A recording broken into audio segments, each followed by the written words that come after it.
Warning, this article contains major spoilers from Queen Charlotte, a Bridgerton story. Queen Charlotte, a Bridgerton story has arrived on Netflix and focuses on the marriage of the titular monarch, played by India Amartefio, and her husband King George III, Corey Milcreast. Along with the romance, the show tackles George's mental health issues, which in the series appear to be close to manic depression or bipolar disorder. A great deal of time is also spent on the treatments George chose to undergo in the hopes of curing his mental health under the harsh practices of drive.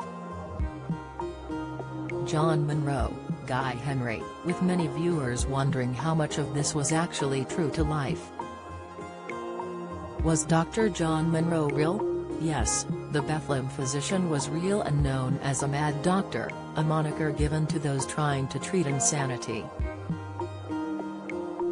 However, King George III's link to Dr. Monroe is not the same as the show depicts. Queen Charlotte's creator Shonda Rhimes has gone to pains to stress her show is not a documentary but a tale of fantasy and firmly ensconced in the vibrant and frothy Bridgerton verse.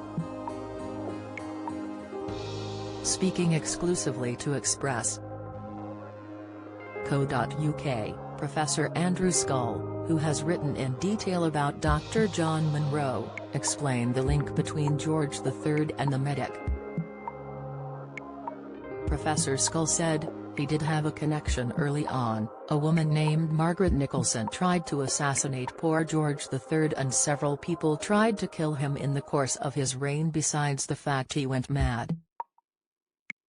The academic said Nicholson developed the delusion she was the rightful Queen of England and that she'd been deprived of the throne. Nicholson, who was suffering from mental health issues, tried to stab George III albeit with a butter knife and was quickly apprehended. She tried to take his life but she simply managed to rip a button off his waistcoat and nothing more serious.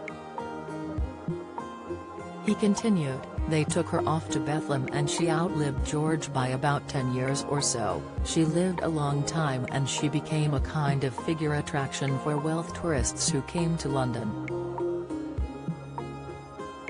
So Dr. Monroe was overseeing the Bethlehem when Nicholson came in. Moreover, he may have been consulted in an unofficial capacity about King George III's mental health. Don't miss. Camilla confronted over title at highly charged coronation dinner. Latest Joan Collins appearance leaves GMB viewers incredibly distracted. Pictures Emmerdale's Nikki Milligan's mum exposed as fans work out return theory. Professor Scull said of Dr. John Monroe, "He's in the middle of a series of Monroes, who were physicians to Bethlehem or Bedlam as it was often known." Certainly, for the second half of the 18th century, John Monroe was the most prominent and best-known doctor around.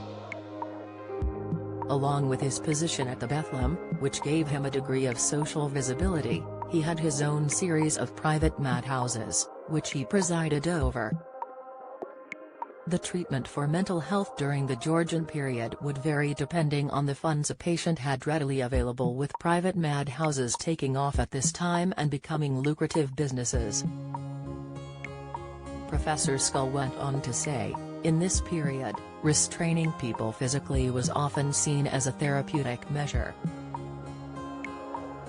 When we look back on it, we tend to see it as an instrument of convenience and to a certain extent, chaining people up and putting them as straitjackets which emerged in this period or other kinds of mechanic restraints. Some of that was to make life easier for those running these establishments. But it was also held by some that by restraining the physical exertions of a mad person, so that their blood didn't rush around their system, they were kept still. Then that in itself was a therapeutic thing." Unfortunately, during this time, some of the common forms of treatment for King George III included bleeding him and cupping, whereby the skin would be blistered and the subsequent pus would be drained in the belief toxins would be drawn out of their body. This very much corresponds to some of the treatments King George III underwent in the show, but the regent wasn't actually treated by Dr. Monroe, with a physician called Dr. Francis Willis actually overseeing his well-being. Dr. John Monroe was part of a dynasty of so-called mad doctor, who treated mental health ailments. In a cruel twist of irony, one of his relatives died. Henry Monroe ended up being declared mad himself. Express.co.uk also spoke to Bethlehem Museum of the Mind archivist David Luck, who shed light on the working practices of the hospital during the time of King George III and said during this era outside visits were stopped to prevent members of the public gawping at the patients. However, this had an adverse effect, as it meant patients didn't have any contact with the outside world, including visits from friends and relatives as had previously been permitted. He said treatment at this time again including blistering and bleeding and containment rather than dealing with a person's mental health issues.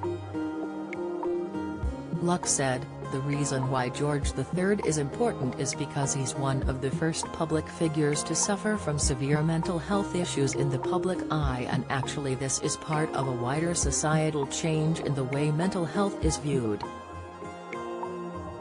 He went on to reflect on the views towards mental health at this time, saying it was believed when you've lost your mind, you have lost the thing that makes you human, and this is something which was apparent in some of the treatment used at the time.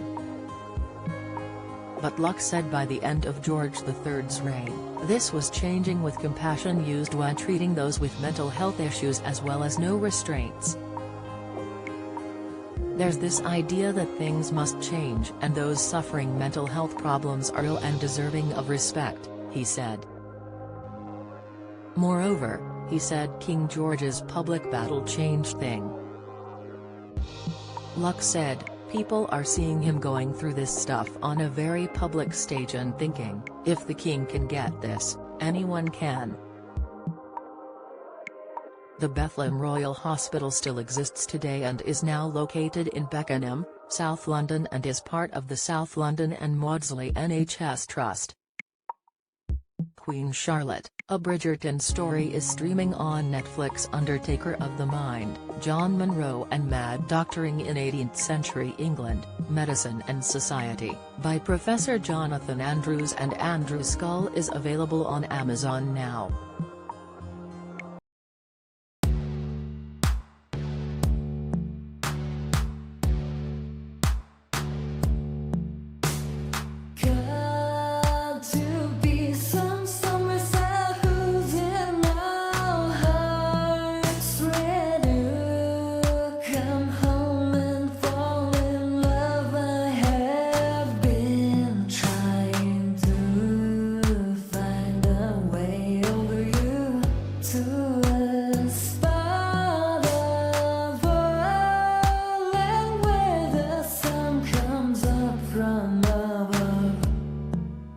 Now